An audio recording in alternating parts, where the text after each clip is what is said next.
자, 이어서 계속 보겠습니다. 자, 페이지는요 89페이지입니다. 자, 지금 현재 우리가 보고 있는 게 법률 행위 보고 있고요. 법률 행위의 그리고 종류를 살펴봤고, 이제 이어서 법률 행위의 요건입니다. 자, 요건이라는 단어가 좀 어려우시면은 이거 조건으로 읽으셔도 돼요. 조건. 뭔가 갖춰야 되는 거죠. 갖춰야 되는 거. 이런 걸 요건이라고 해요. 자, 보겠습니다.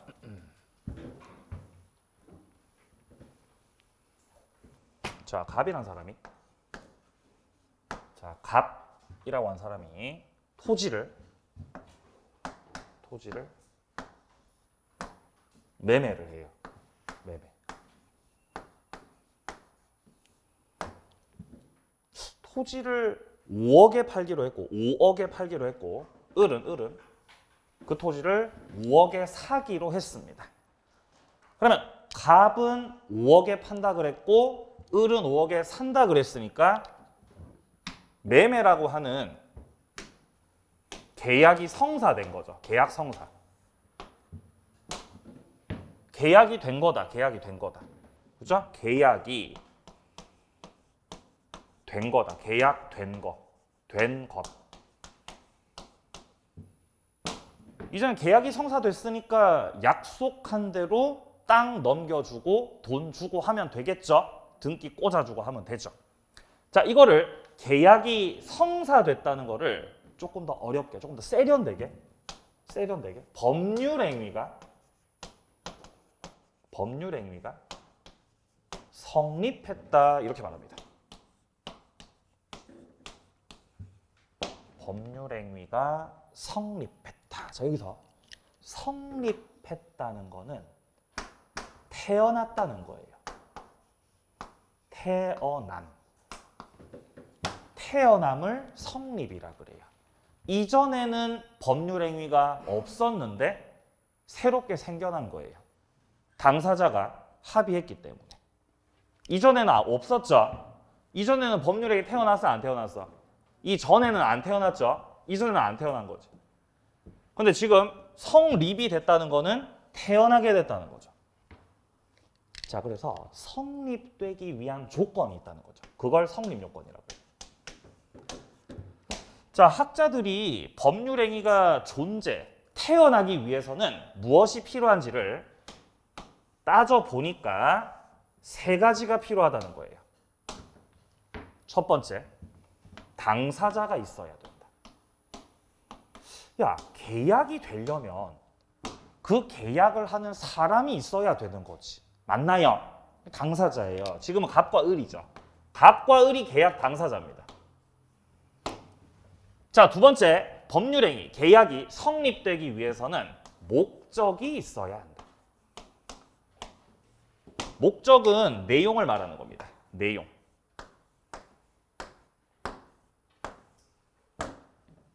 여기 지금 목적이 있니? 목적 있죠. 매매라는 목적이 있습니다. 매매. 이 매매가 목적이에요. 땅 사고 팔아야지 이게 목적입니다. 자, 그리고 세 번째로 법률행위 성립을 위해서는 의사표시가 있어야 한다. 땅을 야, 내가 땅을 5억에 팔게. 내가 이거를 5억에 판다고. 5억에. 이게 지금 갑이 을한테 의사표시하는 거죠. 그리고 을이 알겠어 내가 5억에 살게. 5억에 산다고. 이게 의사표시하는 거죠. 5억에 사고 팔고 할게. 자, 그래서 이렇게 세 가지 당사자, 목적, 의사표시를 갖췄다. 그러면 법률행위는 태어나는 거예요. 그죠? 울음소리 안 들리세요? 태어나는 소리. 에? 그럼 이게 성립했다는 거지, 성립. 에? 성립했다는 거지, 성립. 근데 성립했다고 해서 그게 다 유효냐? 그렇진 않습니다. 법률행위가 유효가 되려면 추가적으로 효력을 발생시키기 위한 추가적인 조건이 더 필요해요. 효력 발생 요건. 이거를 다른 말로 유효 요건이라고도 해요. 유효가 되기 위한 요건이라는 거죠. 첫 번째 당사자는요. 계약이 유효가 되려면 당사자가 능력이 있어야 돼요.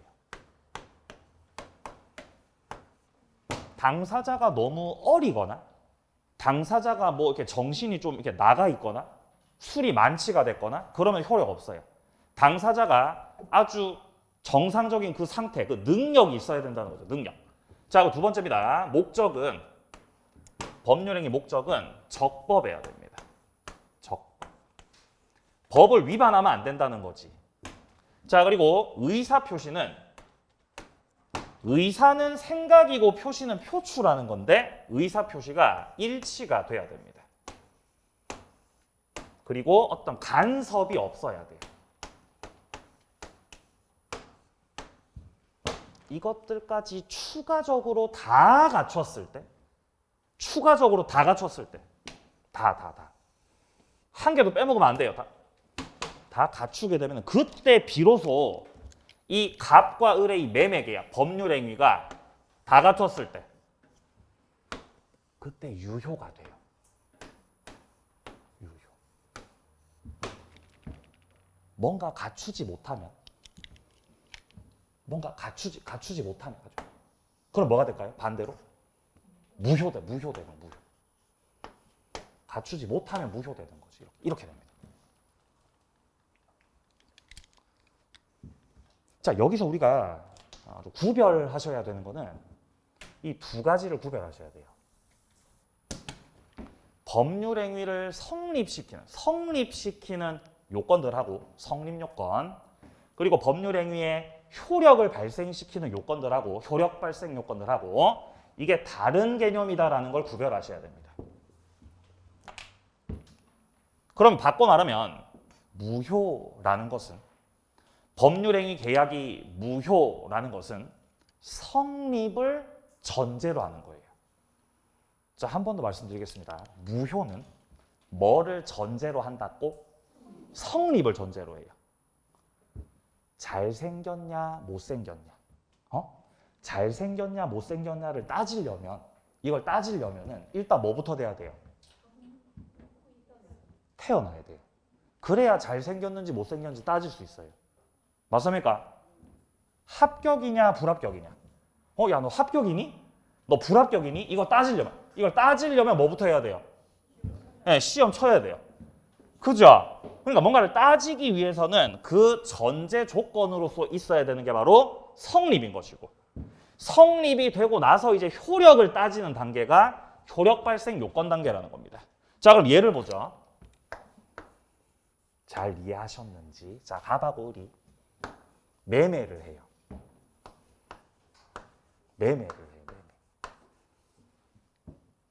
근데 그 매매가 장기 매매예요. 장기 매매하고 있다고. 그럼 이거는 계약이, 법률 행위가 성립한 거, 성립 안 한 거. 성립했다, 성립 안 했다. 성립한 거예요. 그러니까 물론 문제가 있는 계약이죠. 문제가 있는 계약이라는 거 누구나 알고 있습니다. 문제가 있긴 하지만 어쨌든 계약이 존재는 하고 있다, 안 하고 있다? 존재는 하고 있다는 거예요. 갑과 을이라고 하는 당사자가 있고 그 법률 행위의 내용이 있고 얼마에 사고 팔 건지 의사 표시가 다 됐다면은 이 법률 행위가 성립은 된 거예요. 비록 장기 매매지만 성립은 된 거죠, 성립은. 근데 다음 단계로 들어갔을 때 당사자가 능력이 있더라도 야, 장기를 매매하는 거는 적법해요, 적법하지 않아요? 적법하지 않은 거예요. 그러니까 야, 이 계약은 위법이야, 위법. 위법성이 있기 때문에 이 매매는 무효가 되는 겁니다. 이렇게 돼요. 그러니까 무효라는 거는 성립 요건은 갖췄다를 전제로 한다는 거죠. 자, 만약에 성립 요건조차도 갖추지 못했다면 당사자 목적 의사표시 중에서 뭔가가 빠져있는 상황이라면 이 전 단계를 불성립이라 그래요. 불성립. 태어났다, 안 태어났다? 안 태어났다. 아직 안 태어났어, 이건. 안 태어남. 안 태어난 거랑 무효인 거랑 완전히 다른 개념이에요. 완전 달라요. 네. 그죠? 의리, 오빠. 어? 오빠 나 사랑해? 사랑해. 그러면은 저기 별 따줘. 하늘에 별을 따주라. 별을 따줘. 을이 갑한테 별을 따주라 그랬어요. 그랬더니 갑이 별을 따준다 그랬어요. 따줄게. 이렇게.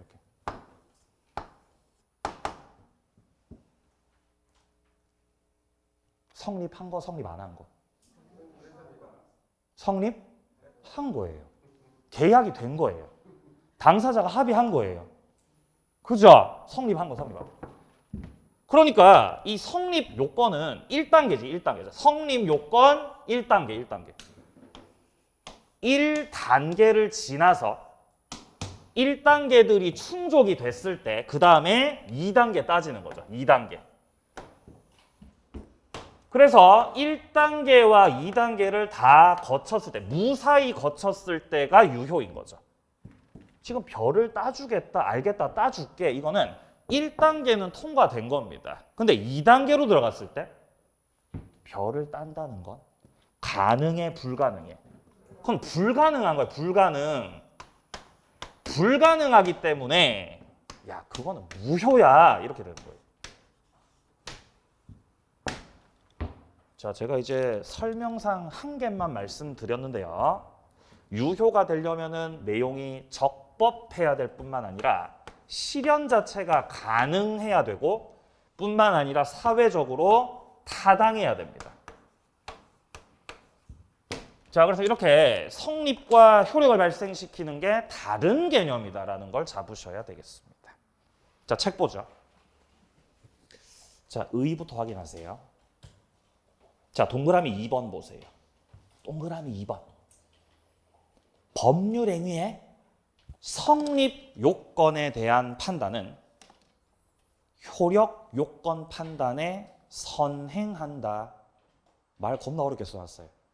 그러니까 지금 이 책을 쓰신 분이 하고 있는 말은 성립 요건부터 판단해야 돼. 효력 요건부터 판단해야 돼. 네, 성립 요건부터 먼저 판단해야 됩니다. 이 말인 거죠. 그러니까 지금 책 쓰신 분이 하고 있는 말은 자, 따질 때 성립 요건이 1단계고요, 고객님. 자, 성립 요건이 1단계고요. 그다음에 효력 요건이 몇 단계고요? 2단계입니다. 이 말하고 있는 거죠, 지금. 즉 법률행위 성립 요건을 먼저 판단하고 1단계로 그 성립 요건을 갖췄을 때 그때 효력 요건 2단계를 판단하는 것이다. 이런 순서라는 거죠. 따라서 법률행위가 아예 성립 요건조차 갖추지 못한 상황이라면은 이거는 유효 무효를 따질 문제가 아니라 그거는 그 밑에 줄에 나오죠. 부존재다. 불성립에 해당한다 이 말이에요. 이건 0단계죠. 0단계 부존재는. 자, 밑으로 내려갑니다. 양괄호 2번 내려가죠. 성립 요건. 자, 동그라미 1번에 일반적 성립 요건 단락 둘째 줄 확인합니다. 세 가지. 당사자, 목적, 의사표시 확인하세요. 세 가지 성립 요건. 자, 그리고 밑으로 쭉 내려와서 양괄호 3번에 효력 요건 보이십니까? 자, D페이지 넘어가 보죠. 자, 기육. 당사자에게는 능력이 있어야 한다. 능력. 자, 능력은 세 가지예요. 권리 능력, 의사 능력, 그리고 행위 능력 세 개 다 있어야 됩니다.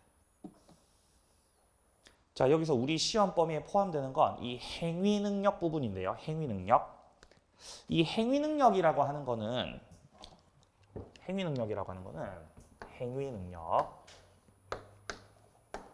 이거는 단독으로 혼자서 단독으로 계약을 할 수 있는 능력이에요. 단독으로 계약을 할 수 있는 능력.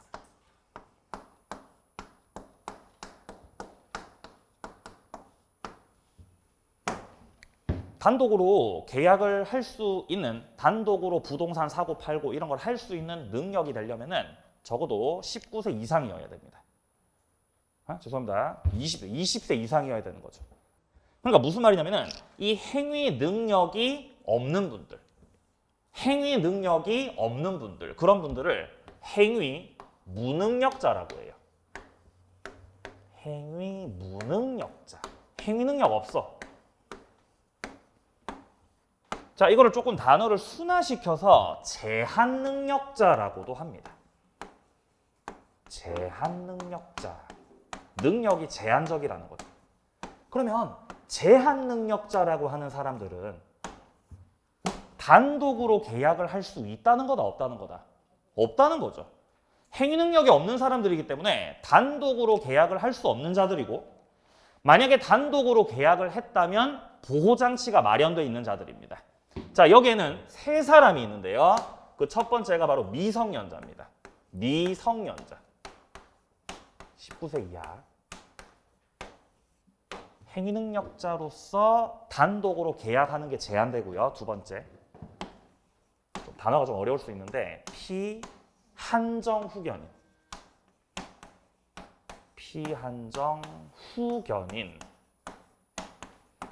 그리고 세 번째가 피성년 후견인입니다. 피성년 후견인.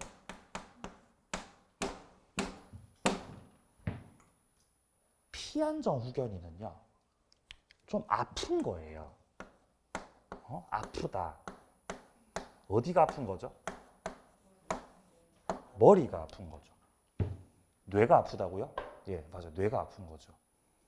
머리나 정신은 많이 들어봤는데 뇌는 또 처음이네요. 예, 뇌가 아픈 거죠. 그렇죠? 정신이 온전치 못한 자예요. 아프다고. 그러니까 얘가 뭣도 모르고 혼자서 뭔가 계약서 써버렸다. 그러면 이 대리인들, 그러니까 이 뭐 친권자나 아니면 그 부모님들이 그 계약을 취소해 줄 수 있어요. 그래서 제한 능력자의 법률 행위는 취소할 수 있습니다. 취소할 수 있다. 아니 선생님, 취소가 뭐죠? 취소가 취소는 취소 나중에 하게 돼. 나중에. 자, 오늘 취소하다 보면 이제 시간 다 가버리니까 일단 그냥 들으세요. 취소할 수 있다. 그러면 피한정 후견인은 아픈 분들인데 피성년 후견인은 뭐죠? 그러면은 이분들은 많이 아픈 거예요. 많이 아프다. 그러니까 상태가 안 좋아져요. 내려갈수록. 피한정 후견인은 심실이 조금 박약한 상태라면 이분들이 심신 상실 상태. 이 피성년 후견인들을 과거에 뭐라고 했냐면, 과거에 이분들을 금치산자라고 그랬어요. 금치산자. 금치산자 들어보셨죠? 예, 금치산자. 자, 예를 들어서 뭐 자기 재산을 막 이렇게 무슨 어디 사이비 종교 이런 데다가 재산 다 갖다 바쳐버리는 거. 그거는 정신이 온전치 못한 거예요. 금치산자입니다. 그런 분들을 법적으로 보호해야 됩니다. 가족들이 우리 어머니가 지금 종교에 빠져가지고 재산을 다 갖다 바치네. 그럼 법원에다가 소송 내가지고 어머니를 금치산자로 만들어야 돼요. 피성년 후견인으로 만드셔야 됩니다. 그래야 설령 어머니가 재산을 다 갖다 바쳤더라도 가족들이 나서서 그거를 취소해버릴 수 있는 거예요. 그러니까 취소할 수 있다는 거는 이 제한 능력자들을 보호하는 장치입니다. 자, 그래서 제한 능력자 세 사람. 이 세 사람은 단독으로 계약을 할 수 없는 자들이고, 단독으로 계약을 했다면 뭐 할 수 있다? 취소할 수 있습니다. 취소해서 계약을 없애버릴 수 있어요. 자, 책 보겠습니다. 자, 밑으로 조금 내려와 가지고요. 자, 지금 기역 보고 있는데 기역에서 셋째 줄 확인해 주세요. 제한 능력자 세 사람 열거하고 있죠. 제한 능력자, 미성년자, 피한정 후견인, 피성년 후견인 세 사람. 이 자들의 법률 행위는 취소할 수 있다 확인합니다. 취소. 자, 밑으로 내려가서 이제 니은으로 갑니다. 니은. 자, 법률 행위의 목적은 첫 번째 확실하게 정해져야 된다. 이거를 확정성이라고 해요. 확정성. 자, 둘째 줄 중간 실현이 가능해야 된다. 이걸 가능성이라고 해요. 자, 그리고 법규를 위반하면 안 된다. 이게 법을 잘 지켜라. 적법성. 마지막으로 사회 질서에 반하면 안 된다. 타당성. 이 네 가지를 다 갖춰야 유효가 됩니다. 자, 다음 디귿 내려갑니다. 의사표시입니다. 의사표시가 유효가 되려면은 의사하고 표시가 일치가 돼야 된다. 일치. 자, 그리고 의사를 결정하고 표시하는 과정에서 어떤 외부적인 간섭이 그런 하자가 없어야 된다는 거죠. 자, 여기까지 해서 법률행위 요건들 말씀을 드렸습니다. 자, 그리고 이제 법률행위에 목적이 이제 이어서 나오거든요. 목적, 여기가 중요하다 그랬죠. 지금 우리 책에서 바로 밑에 보시면은 4번에 법률행위 목적 나오고 있는 거 보이십니까? 법률행위가 유효가 되려면은 목적이 확정돼야 되고 실현 가능해야 되고 적법해야 되고 사회적으로 타당해야 됩니다. 그 순서대로 나와 있죠, 지금.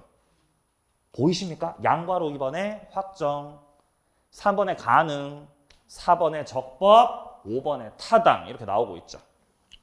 자, 여기서 이번 과정에서는 요 적법하고 타당 부분 여기 보겠습니다.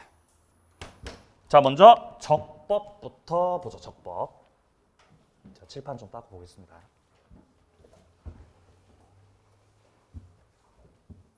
적법이라는 거는요. 적법, 적법성. 줄 좀 치고. 적법은 법에 적합하냐? 이게 적법이에요. 적법성.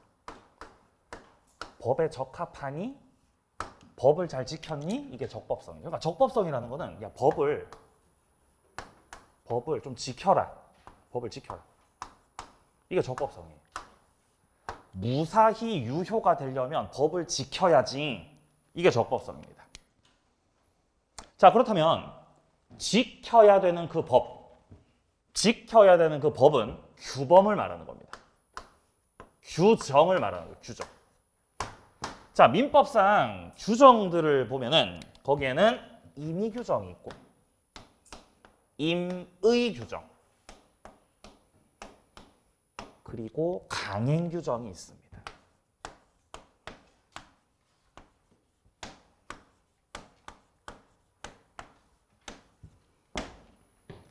임의 규정이라고 하는 거는요. 법에서 어떻게 정해 놓은 거를 당사자가 임의대로 해도 괜찮은 게 임의 규정이에요. 임의 규정. 자, 임의 규정은 그냥 임의대로 하면 돼. 그게 임의 규정이에요. 자, 반면에 이 강행 규정이라고 하는 거는 법대로 해야 돼요.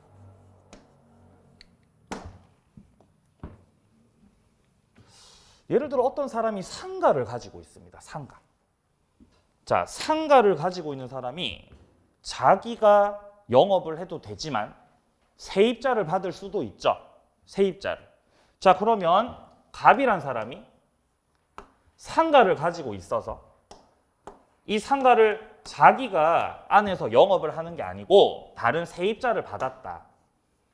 그게 이제 임대차라는 계약을 하는 거거든요. 임대차. 그럼 여기서 이제 을이 세입자로서 이제 그걸 임차인이라 그러죠. 들어오는 거예요. 우리 상가에 들어오시려면은 보증금 1억. 보증금 1억에 월세는 300만 원입니다. 이렇게 한 거죠. 그럼 여기서 을은 보증금 1억에 월세 300으로 하겠다라고 합의를 해가지고 임대차라는 이제 계약이 된 건데 이때 임대료 낼 때, 월세 낼 때 선불로 해야 돼요? 후불로 해야 돼요? 정하기 나름. 그죠? 맞아, 정하기 나름이에요. 근데 법에서 규정된 게 있어요. 법에서 우리 민법에 633조. 민법 633조를 보게 되면은 임대료는 후불이 원칙입니다라고 규정돼 있어요. 그러니까 법에서 규정하고 있는 건 후불이라는 거죠. 근데 우리는 알고 있어요. 법에서는 633조에서는 후불이라고 정해져 있지만 당사자가 선불로 하기로 합의하면 선불로 해도 된다는 거를. 맞나요? 그렇다는 거는 633조는 꼭 지켜야만 돼? 안 지켜도 돼? 안 지켜도 돼요. 따라서 633조는 강행 규정이다, 임의 규정이다? 요거라는 거죠. 임의 규정이라는 거죠. 당사자가 법에는 후불이라고 정해놨는데 나는 선불로 할 건데? 난 선불로 할 거야, 이 양반아. 선불로. 알겠어요. 제가 그럼 선불로 드릴게요. 이렇게 합의를 했으면 규정과 반대되는 내용으로 합의했을 때 규정이 우선한다, 합의가 우선한다? 합의가 우선한다는 거죠. 이게 임의 규정이에요. 임의 규정. 자, 그럼 반대로 강행 규정이라는 거는 법에서 정하고 있는 것하고 다르게 당사자가 합의하면 그 합의가 우선하는 게 아니라 법이 우선해요. 이게 강행 규정이에요. 상가임대차 보호법에서는요, 최단기라는 게 있어요. 최단기. 최단 존속기간이라는 게 있거든요. 상가임대차 계약을 할 때는 최소 1년 이상으로 계약해야 됩니다. 1년. 세입자한테 1년 동안의 영업은 보장해 주는 거예요. 기본적으로. 근데 만약에 당사자가 1년보다 짧게 합의했다. 뭐 6개월로, 10개월로 이렇게 합의하면 합의한 대로 계약이 되는 게 아니라 1년짜리가 되는 겁니다. 법이 껴들어가지고 법이 강제해버리는 거예요. 이런 규정을 무슨 규정이라고? 강행 규정이라고 하는 겁니다. 그렇다면 법을 지키라는 적법성은 임의 규정 지키라는 거다, 강행 규정 지키라는 거다. 이거 지키라는 거예요. 맞나요? 임의 규정은 안 지켜도 돼요. 임의대로 하면 됩니다. 지켜야 되는 건 강행 규정입니다. 자, 그런데 이 강행 규정 안으로 들어가면은 첫 번째 강행 규정 속에 자, 첫 번째로 효력 규정이 있고요.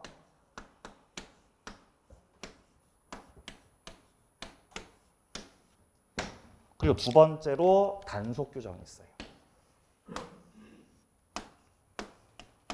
효력 규정이든 단속 규정이든 둘 다 강행 규정인데 차이가 있습니다. 이 효력 규정이라고 하는 거는 위반했을 때, 위반 시 처벌받고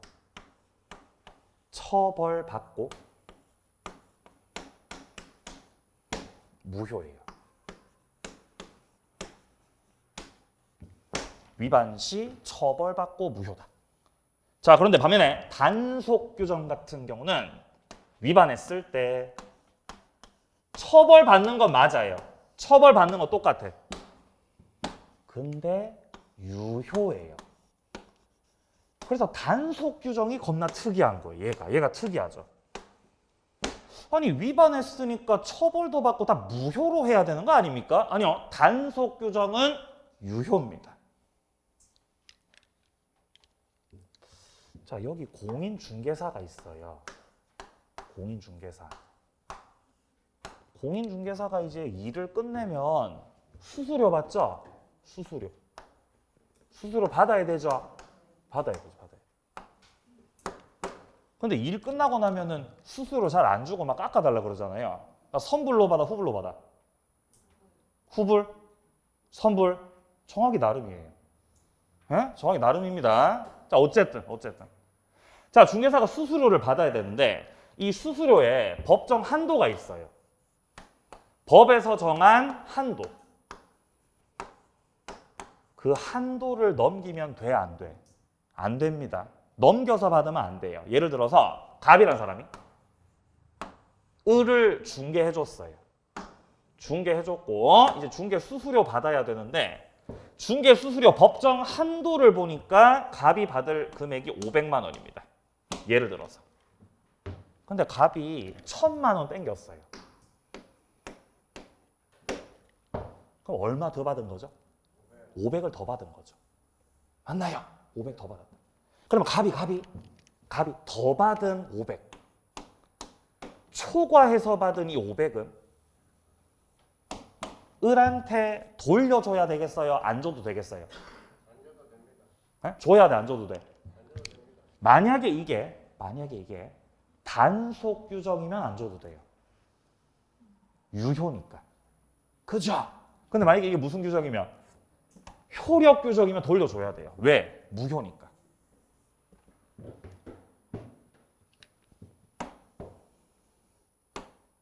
돌려줘야 됩니다. 부당이득 반환 의무가, 돌려줘야 되는 반환 의무가 있는 거예요. 만약에 중개수수료 법정 한도를 단속 규정으로 해 놓으면요, 이 중개사들이 초과해서 받아도 자기 거죠? 무슨 규정이라면? 단속 규정이라면. 그러면 이제 휴가 가기 전에 잘 됐다 크게 한탕 하고, 그다음에 이제 잠깐 이제 뭐 휴업 해놓고 돈 챙길 수 있잖아요. 악용할 수 있겠죠? 예.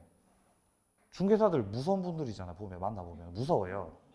저 말도 잘 못 걸어. 그래서 여러분들 이렇게 합격하시죠? 그럼 말 제대로 못 걸어. 무서워가지고. 중개사 무서워요. 진짜 만나보면 진짜 무섭습니다. 예? 눈에 돈 표시가 있어요. 농담이에요. 자, 그래서 법정 초과해서 받은 중개 수수료 있죠? 돌려줘야 된다는 거지. 왜냐하면 이 규정이 무슨 규정이라서? 효력 규정이라서 돌려줘야 됩니다. 그러니까 네가 500만 원을 초과해서 받으면 너는 처벌도 받고 무효기 때문에 다 뱉어야 된다는 거예요. 네. 자, 그래서 이게 전형적인 효력 규정이었고요. 자, 반면에 단속 규정. 자, 등기를 할 때 중간 생략 등기라는 게 있거든요. 자, 갑이라는 사람이 토지를 을한테 팔고, 자, 땅을 을한테 팝니다. 요렇게 땅 팔아요. 매매를 하는 거죠, 매매를. 자, 그리고 을은 갑으로부터 토지를 또 사서 또 그대로 또 넘겨주고, 이렇게 또 매매하고, 이렇게.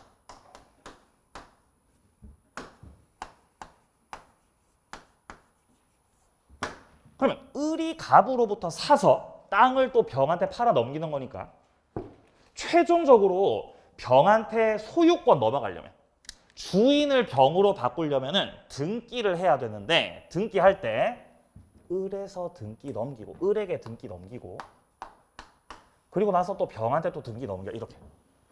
그러니까 이전 등기를 몇 번 해야 되죠? 두 번. 한 번, 두 번 이렇게 등기 넘겨야 된다는 거죠. 근데 이렇게 하면 세금 많이 내야 되니까 그렇게 안 하고, 갑에서 병으로 곧바로 등기 넘겨버리는 거예요. 이렇게 갑에서 곧바로 등기를 넘겼다는 건 중간이 생략된 거죠. 을을 생략하고 등기한 거죠. 이런 걸 중간 생략 등기라고 해요. 중간 생략 등기. 중간 생략 등기 하면 돼요, 안 돼요? 안 돼요. 누가 된다 그래서 안 돼요. 근데 중간 생략 등기 해보죠? 돈 벌어요, 그러면. 해보셨어요? 저는 하는 걸 봤어요. 에? 세금 안 내니까 양도세 안 내죠?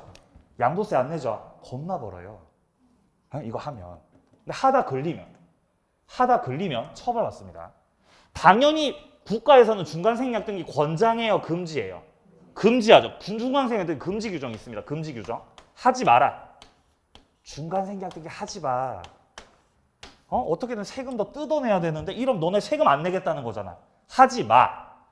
근데 하다 걸리면 처벌받는다는 거죠. 처벌받아. 처벌은 받는데 병에게 등기가 꽂혔을 때 이거는 유효로 하겠다는 거죠. 왜냐하면 중간 생략해서 등기했으니까 세금 안 낸 놈을 족치면 된다는 거죠. 순차적으로 을을 거쳤다가 병한테 등기가 되든 갑에서 곧바로 등기가 넘어가든 결과는 똑같다는 거예요. 그러니까 최종적으로 병한테 등기가 넘어가는 건 똑같죠. 그럼 병은 세금 냈어요, 안 냈어요? 병은 세금 냈지, 취득세 냈지. 얘는 세금 안 낸 건 누가 안 낸 거예요? 네가 안 낸 거지, 네가. 그러니까 얘를 조지면 되는 거죠. 얘를 처벌하죠, 처벌. 너 처벌. 이 처벌 받아요. 구속됩니다, 구속. 금액 크면 구속돼요. 구속. 근데 얘한테 넘어간 등기를 야 그거를 그럴 필요는 없다는 거예요. 이거는 유효라는 거예요. 따라서 중간 생략 등기 규정 무슨 규정이다? 이거라 단속 규정이라는 거예요. 처벌은 받지만 유효라고 무효라고? 유효. 다음 중 단속 규정인 것은 다음 중 단속 규정인 것은 정답 중간 생략 등기. 정답 중간 생략 등기 32회 기출. 겁나 충격적이죠. 아니 설마 그렇게 쉽게 문제가 나왔다고? 예, 그렇게 문제가 나왔어요. 다음 중 단속 규정은 중간 생략 등기 정답. 네, 그렇게 나왔어요. 우리 시험에 특별히 대단한 게 나오지 않습니다. 이때까지 기출되었었던 것들 잘 정돈해서 가면 맞출 수 있는 것들입니다. 자, 계속 책을 좀 보겠습니다. 자, 페이지는요. 91페이지. 자, 91페이지 양괄호 4번을 확인하세요. 적법성입니다. 자, 여기서 동그라미 2번에 강행법규, 강행규정 여기 확인합니다. 법령 중에 선량한 풍속 기타 사회질서에 관한 규정으로 당사자 의사에 의해서 그 적용을 배제할 수 없는 규정이다. 자, 그 적용을 배제할 수 없는 규정이라는 거는 당사자가 임의대로 한다, 법대로 한다. 법대로 해야 된다는 거죠. 법대로. 법을 따라야 된다는 겁니다. 반면에 당사자 의사를 통해서 그 적용을 배제시킬 수 있는 규정을 임의규정이라고 합니다. 그러니까 임의규정은 법대로 안 해도 된다는 겁니다. 당사자가 합의하면 합의가 더 우선이에요. 이렇게 법규, 규정은 크게 두 가지 종류가 있다는 거죠. 자, 내려갑니다. 동그라미 3번. 강행법규 종류입니다. 자, 기억 확인합니다. 기억. 강행규정은 A. 그 규정에 위반하는 사법상의 효과를 다 부정해버리는. 자, 여기서 효과를 부정. 여기다 쓰세요. 무효란 뜻입니다. 효과를 부정해버릴게. 무효. 무효로 만들어버리는 거를 효력규정이라고 한다. 효력규정.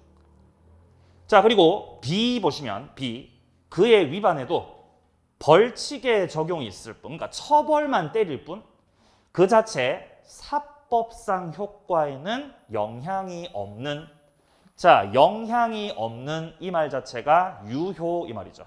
유효로 하겠다. 이게 단속 규정. 이 단속 규정을 시험에서 물어보는 거죠. 그리고 그 단속 규정의 대표 주자가 아까 설명드린 중간 생략 등기입니다. 자, 그게 지금 디귿에 나오고 있죠. 디귿. 단속 규정에 해당하는 경우입니다. 자, 단속 규정을 위반한 법률 행위는 처벌받는 건 맞지만 유효라고 무효라고? 유효다, 유효. 예를 들어 부동산 등기 특별조치법상에 중간 생략 등기 금지 규정을 위반한 행위. 처벌은 받지만 결론 문장 유효다. 확인합니다. 유효다.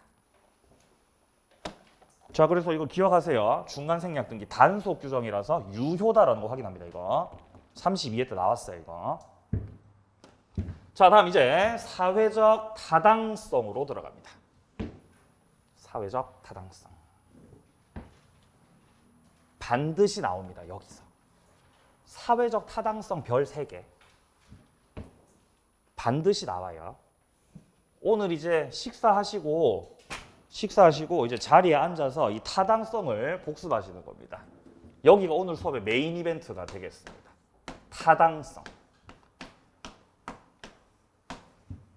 타당성 별 3개. 반드시 나온다. 자, 오늘 우리가 다뤄볼 타당성의 내용은 우리 민법 제103조입니다. 제103조.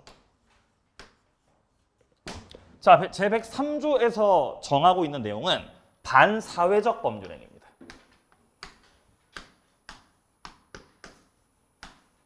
반사회적 법률행위.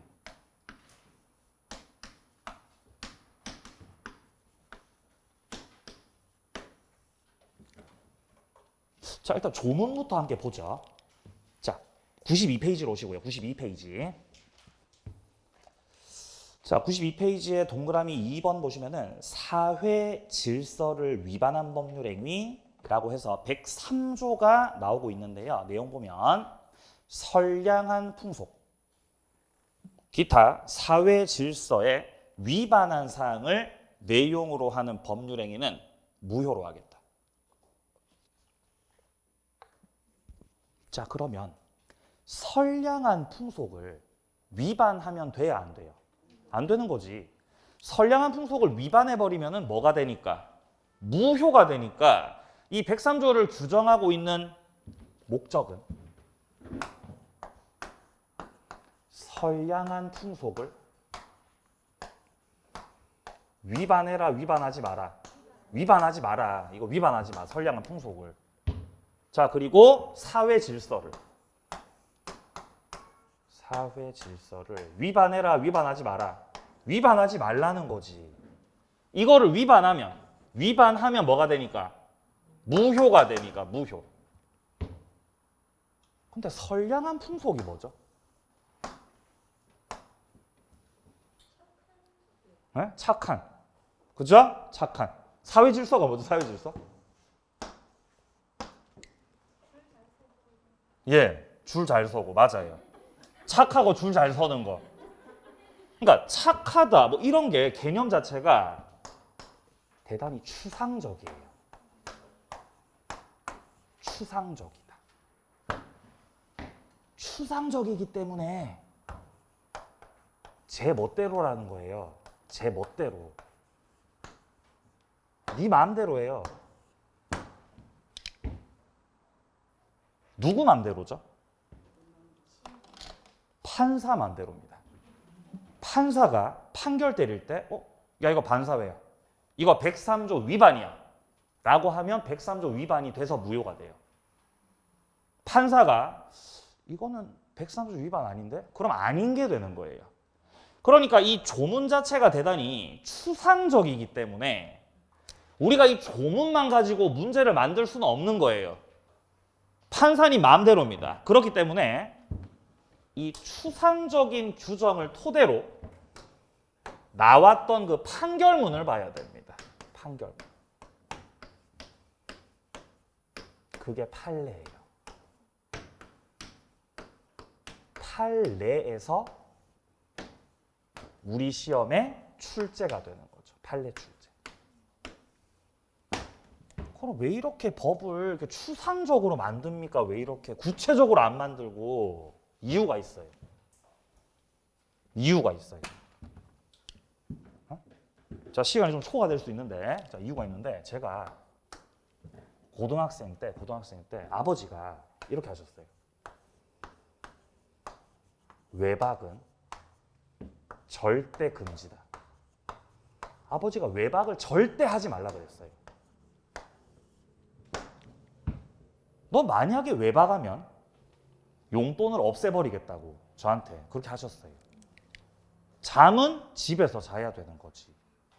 이해하십니까? 이게 우리 집의 규범이었어요. 규범.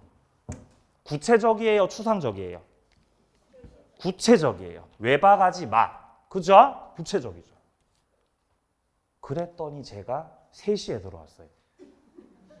새벽 3시에 집에 들어왔다고요. 외박하지 말라 그랬지? 그때 제가 뭐라 그랬을까요?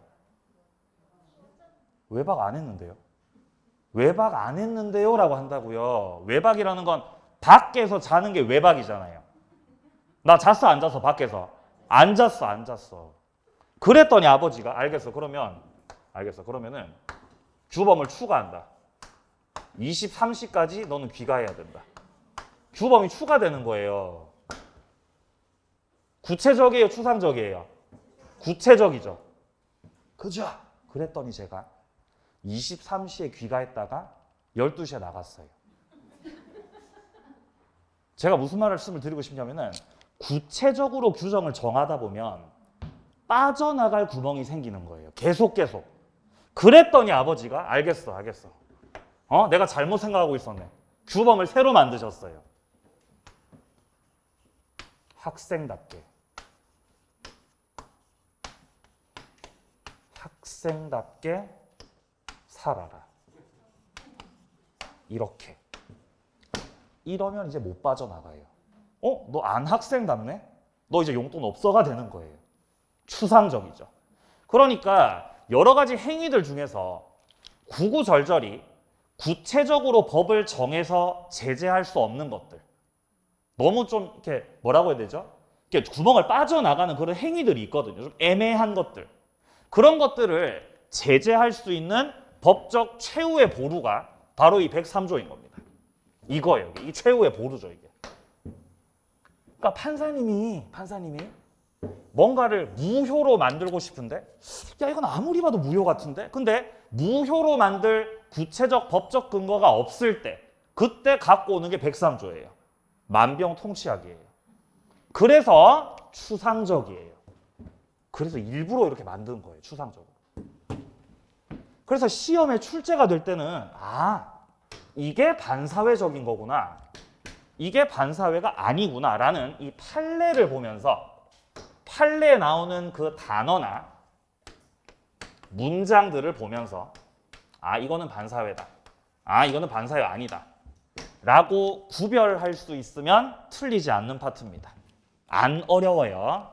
자, 보자. 자, 우리 책에서 밑에 쪽, 자, 92페이지의 밑에 쪽으로 좀 내려와 보세요. 자, 디귿 봅니다. 디귿. 사회 질서를 위반한 법률 행위 유형들 나와 있죠. 유형들. 자, 여기 보시면은 A 보세요. A. 정의관념에 반한다라고 되어 있습니다. 자, 보시면은 수사기관에서 참고인으로 진술하면서 잘 알지 못하는 내용에 대해서 허위 진술하는 거. 허위 진술하는 거. 자, 그리고 밑으로 좀 내려와서 B 봅니다. B. 일륜에 반하는 거.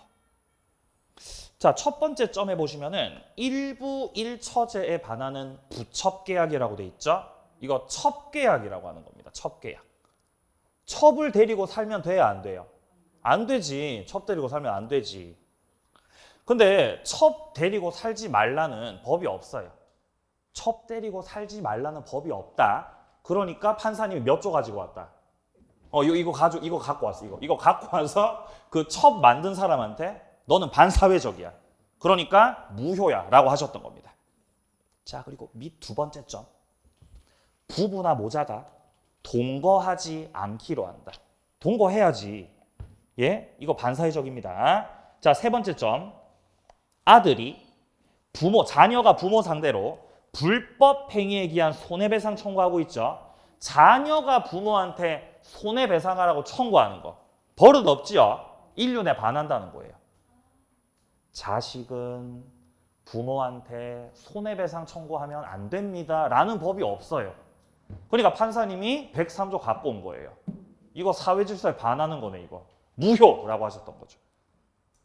근데 반대로요. 반대로. 부모가 자식한테 손배 청구하는 거 있죠? 그건 반사회 아니에요. 부모가 자식한테 하는 거 아닙니다. 자식이 부모한테 하면 반사회인 거죠. 자, 오른쪽 페이지. 자, C. 개인의 자유를 지나치게 제한합니다. 평생 혼인하지 않겠다. 라고 각서를 썼어요. 결혼해도 됩니다. 왜냐하면 이 계약 자체가 무효거든요. 효력 없어요. 혹은 절대로 이혼하지 않겠다고 각서 썼어요. 내 남편이 너무 잘난 거지. 불안하죠? 각서 쓴 거예요. 절대로 이혼하지 않는다. 이혼하려면은 손가락 자르고 가야 돼. 뭐 이런 식으로 각서를 썼다는 거죠. 효력 없습니다. 반사회적. 자, 그리고 내려가서 D. 생존의 기초가 되는 재산을 처분한다. 사찰 존립에 필요 불가결한 재산인 임야를 증여하겠다. 자, 사찰이 존재하기 위해서 반드시 임야가 필요한데 임야가 있어야만 사찰이 먹고 살아요. 근데 그 임야를 넘기겠다고 계약을 한 겁니다. 그럼 사찰이 못 먹고 산다는 거예요. 반사회적이야. 무효라고 하셨던 겁니다. 이 지나치게 사행적인 거. 이게 바로 도박과 관련된 겁니다. 이 도박이라는 단어가 나왔을 때도 반사회다라고 보시면 됩니다. 자, 그래서 지금 우리 책에서 열거하고 있는 것들을 보면서 이것들은 반사회적이야 라고 눈도장을 찍어 두시고요. 나중에 이제 기본서가 나왔을 때는 반사회적 법률행위가 아닌 것들도 추가해서 다뤄보도록 하겠습니다. 자, 지금 반사회적 법률행위를 보고 있는데 여기서 일단 정리해야 될 첫 번째가 판례 정리입니다. 판례 정리. 자, 판례를 잘 정리하시는 게 여기서 할 첫 번째. 판례 정리, 요게 첫 번째고요. 자, 그리고 두 번째로 정리하셔야 될 게 반사회적 법률행위의 효과입니다. 자, 반사회적 법률행위 효과는요. 첫 번째. 아직 이행하기 전이야.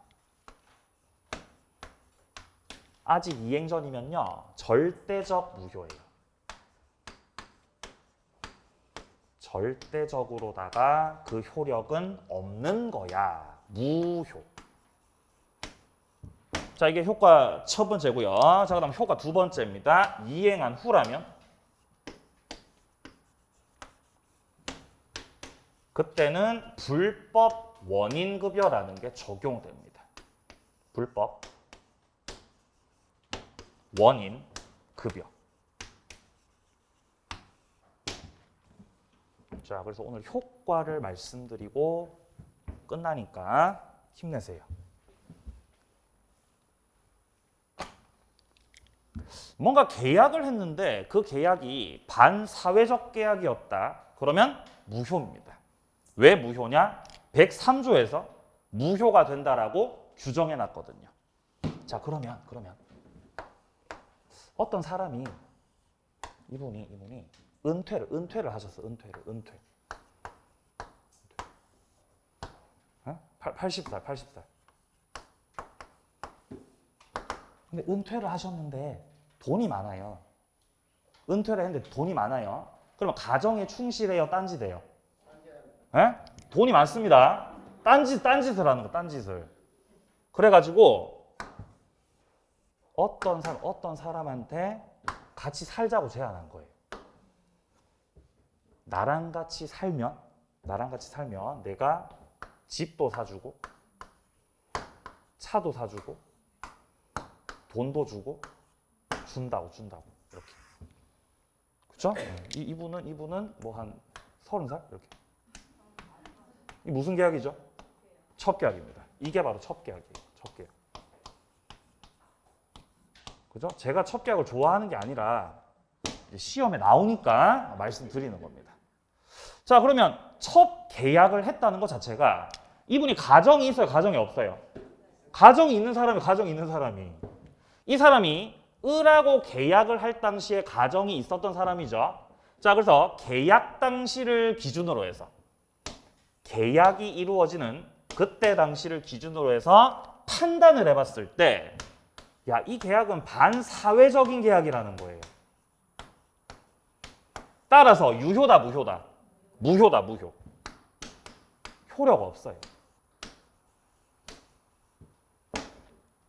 따라서 갑이 을한테 집, 차, 돈 주기로 약속했지만 집, 차, 돈을 줘야 돼요, 안 줘도 돼요? 안 줘도 된다는 거예요. 맞습니다. 안 줘도 돼요. 아직 이행하기 전이면 이행을 해야 돼, 이행 안 해도 돼? 이행 안 해도 돼요. 이행할 필요 없다는 거죠. 이행을 할 필요가 없음. 그럼 이분이 갑하고 약속할 때 10년 동안 같이 살아주기로 했어. 10년 동안 같이 살기로. 응? 갑이 야 10년이면 내가 이제 뭐 없어지지 않겠니? 이러면서 이제 10년 동안 같이 살기로. 그럼 이분은 10년 동안 같이 살아줘야 돼? 안 살아줘도 돼? 안 살아줘도 된다는 거죠. 이행할 필요 없습니다. 무효라서. 이게 효과 첫 번째입니다. 절대적으로 무효라는 거. 근데 문제가 갑은 이거를 을한테 줄 필요가 없는데 을이 너무 예뻐서 일단 넘긴 거예요. 등기도 넘겨주고 차도 등록시켜주고 돈다발도 갖다 준 거예요. 이거는 이행 전입니다. 이행 후입니다. 이게 이행 후예요. 이행해버렸어. 안 해도 되는데. 불법 원인급여 746조가 적용돼요. 을이 챙길 거 다 챙기고, 을이 챙길 거 다 챙기고 딴 남자 만났어요. 그럼 갑이 열받죠? 그럼 갑이 뭐라고 해요? 돌려달라고. 돌려달라 그러겠죠? 감히 딴 사람을 만나? 돌려달라고. 부당이득 반환 청구. 무효니까 돌려달라고 하는 거예요. 이걸 할 수가 없어요. 이게 불법 원인급여의 뜻입니다. 네. 여러분들이 잘 잡으셔야 되는 게요. 아까 전에 우리 효력 규정, 단속 규정 하면서 중개사가 의뢰인한테 중개를 해주고 그리고 중개 수수료 받는데 초과해서 받았죠? 초과해서. 원래 법정 중개 수수료가 500이었는데 아까 얼마 챙겼죠? 1000이었나? 예, 1000을 챙겼다. 그러면 초과해서 500을 받으신 건데 초과해서 받은 건 유효다, 무효다? 무효입니다. 효력 규정이라서 무효라는 거죠. 자, 그러면 계약이 무효니까 받은 게 무효니까 돌려줘야 돼, 안 줘도 돼? 돌려줘야 돼요. 돌려줘야 된다는 건 부당이득 반환의 의무가 있다는 거죠. 자, 그러면 갑이 을한테 부당이득 반환의 의무를 지고 있다는 거는 반대로 을은 갑을 상대로 해서 돌려달라고 부당이득 반환 청구 할 수 있는 거 없는 거? 할 수 있어요. 이게 무효의 원칙이에요. 이게 무효의 원칙. 돌려달라고 할 수 있다. 원래 그런 겁니다. 자, 그런데 그 무효가 그냥 강행규정 위반이 아니고 반사회로 무효일 때 103조 위반 무효일 때는 돌려달라고 할 수가 없어요. 이거는 무효의 원칙입니다. 예외입니다. 예외적인 거예요. 이걸 잘 구별하셔야 돼요. 이게 별거 아닌 것 같은데 겁나게 헷갈려요. 지금 잘 안 잡아두면 지금 확실하게 안 잡아두면은 1년 내내 헷갈립니다. 이게 원칙입니다. 돌려달라고 할 수 있다. 왜? 무효니까. 근데 그 무효가 그냥 무효가 아니고 반사회 무효야. 반사회 무효. 이때는 불법 원인급여 746조가 적용되기 때문에 돌려달라고 할 수 없다. 만약에 돌려달라고 할 수 있으면 돌려받을 수 있다고 가정해봐요. 그럼 이분이 다 돌려받아서 그 다음에 어떻게 해요? 딴 사람 알아봐요. 그러니까 이 더러운 짓을 멈추지 않을 거죠. 계속 할 거잖아요. 그러니까 돌려받을 수 있게 해주니까 법이 갑의 불법을 돕는 결과가 돼버린 거예요. 그래서 예외적으로 비틀어 버렸어요. 못 돌려받도록. 다시는 이 더러운 짓을 못하도록 못 돌려받도록 만들어 버린 거죠. 그러면 돌려달라고 할 수가 없으니까 결국 최종적으로 집하고 차하고 돈은 누구 소유가 되는 거다? 예, 을 소유가 됩니다. 소유자가 을이 돼버리는 거예요. 을에게 소유권이 귀속된다. 이렇게 정리할 수 있습니다. 집도 을 거고 차도 을 거고 돈도 을 거라고요. 그러니까 갑이 을한테 돌려달라고 소송 내봤자 판사님이 안 돼. 이렇게 판결해버리는 거라고요. 이해하십니까? 예, 이게 불법 원인급여예요. 그러니까 을은 10년 동안 살아줘야 돼요? 받고 도망가야 돼요? 받고 도망가시면 된다는 거. 받고 도망가시면 당당하게. 그죠? 배우신 분들은 도망갈 수 있는 거예요. 자, 보겠습니다. 자, 93페이지 밑에 쪽에 미음 보세요. 미음. 자, 미음 보시면 사회질서 위반 법률행위 무효인 경우의 효과. 절대적이고 확정적으로 무효다. 자, 그리고 내려가서 B 보세요. B. 반사회 질서 행위는 무효이므로 이행 전이라면은 이행할 필요가 없다. 이행 안 해도 된다. 그러나 이행한 후에는 불법원인 급여가 되기 때문에 부당이득 반환 청구를 할 수가 없고 결국 그 목적물 소유권은 받은 상대방한테 귀속돼 버린다. 을한테 집하고 차가 다 넘어가 버린다. 이렇게 이제 결론 맺을 수 있겠습니다. 자, 여기까지 반사회적 법률행위 살펴봤고요. 자, 총칙은 요 정도 보겠습니다. 그리고 우리 입문 과정이 지금 4주로 지금 되어 있는 거 아시죠? 4주 동안 입문 과정하고 그 이후에 기본 이론 과정을 좀 더 길게 갑니다. 그래서 다음 시간에는 아직 총칙이 좀 남아 있지만 일단 다음 시간에는 물권법 볼 겁니다. 물권법. 그래서 다음 주 하게 될 페이지는요. 126페이지부터 볼 거예요. 그래서 입문 과정에서는 이제 이렇게 맛보기를 하다가 이제 기본서 나왔을 때 그때부터 이제 본격적으로 내용들을 점검해 볼 겁니다. 자, 마치기 전에 오늘 받으신 자료 잠깐 보고 마치도록 하겠습니다. 자, 메일 정리 노트 1번서부터 점검 좀 해보죠. 제가 수업 때 말씀드리지 못한 것들도 있어서 같이 좀 보겠습니다. 1번부터 갑이 을 소유 토지를 저당 잡았어요. 갑이 저당 잡혔어, 저당 잡았어? 저당 잡았죠? 그럼 갑이 저당권자라는 거예요. 갑이 저당권자. 이전적 승계, 설정적 승계. 설정적 승계. 틀렸죠. 1번 X. 설정적 승계. 자, 2번입니다. 갑이 소유하는 가옥을 을에게 매각해서, 자, 매각했다는 건 팔았다는 거예요. 매매해서 팔았어. 갑이 을한테. 그러면 을은 소유권이 생기지만 갑은 소유권 없어지죠. 지구상에서 없어졌어요. 넘어가서 없어졌어요.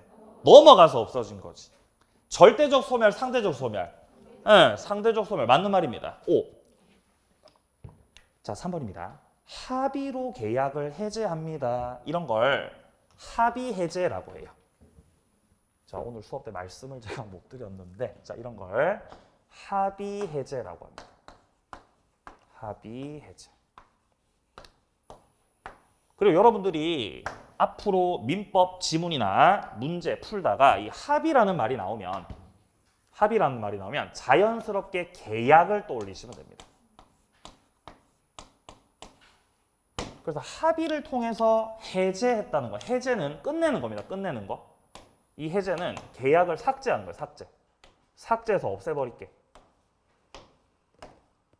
근데 삭제를 일방적으로 한 게 아니고 끝내자고 당사자가 지금 뭐 했다고요? 합의했다는 거죠. 합의. 그럼 합의로 끝낸 거니까 혼자서 한 거다, 둘이서 한 거다? 둘이서 한 거예요. 그러니까 이건 단독 행위가 아니고 계약이다라고 해야 맞습니다. 지금 단독 행위에 해당한다 그러죠? 아니, 그게 아니고 뭐라고요? 계약이라고 해야 맞다. 3번 X.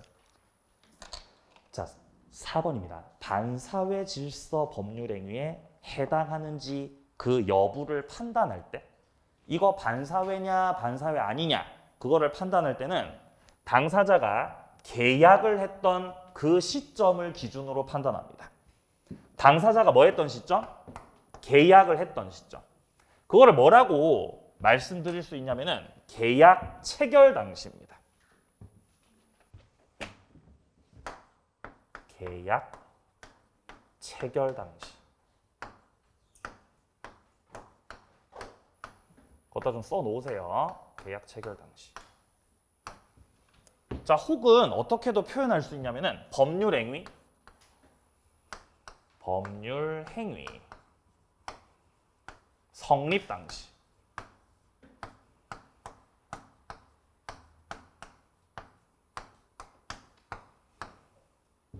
체결되고 성립되는 이때 이 시점대를 판단 시점, 판단 시점으로 잡아서 반사회적인지 아닌지를 판단한다 이 말이에요. 첫 계약이 이루어졌던 그때 그 당시를 기준으로 판단. 자 보시면 법률 행위가 이루어진 때를 기준으로 판단해야 된다라고 돼 있죠. 맞는 말입니다. 5. 자 5번 마지막 5번. 반사회 질서 법률 행위 무효는 이를 주장할 이익이 있다면 누구든지 주장할 수 있다. 자 앞으로 이 무효가 나왔을 때는요. 무효가 나왔을 때는 누가 주장한다라고 정리하시면 되냐면은 무효는 거기다 써놓으세요. 무효는 자격 필요 없이 자격 필요 없어요. 누구나 주장할 수 있다.